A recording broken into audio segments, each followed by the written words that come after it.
Le suicide est une réalité tragique dans notre monde déchu. Il est déchirant de voir des gens désespérés au point de croire que la meilleure option est de mettre fin à leur jour. Perdre un être cher par suicide suscite de nombreuses questions et un deuil particulier. La Bible offre de l'espoir tant à ceux qui envisagent de se suicider qu'à ceux qui ont été touchés par le suicide d'un autre.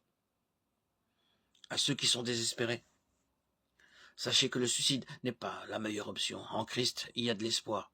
Sachez également que vous n'êtes pas seul. En fait, la Bible parle de nombreuses personnes qui ont ressenti un profond désespoir dans la vie. Salomon, dans sa quête du plaisir, a atteint le point où il haïssait la vie. Ecclésiaste 2,17. Élie était craintif et déprimé et aspirait à la mort. 1 Roi 19,4. Jonas était tellement en colère contre Dieu qu'il souhaitait mourir. Jonas 4,8. Même l'apôtre Paul et ses compagnons missionnaires, à un moment donné, ont subi une grande pression, bien au-delà de nos forces, de sorte que nous désespérions de la vie elle-même. 2 Corinthiens 1,8. Mais Salomon a appris à craindre Dieu et à observer ses commandements, car c'est là le devoir de tout homme. Ecclésiaste 12,13. Élie a été réconforté par un ange, autorisé à se reposer et à se voir confier une nouvelle mission.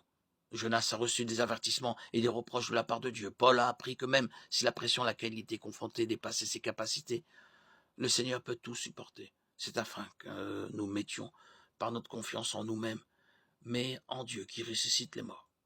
2 Corinthiens 1,9. Vous aussi, vous pouvez vous tourner vers Dieu.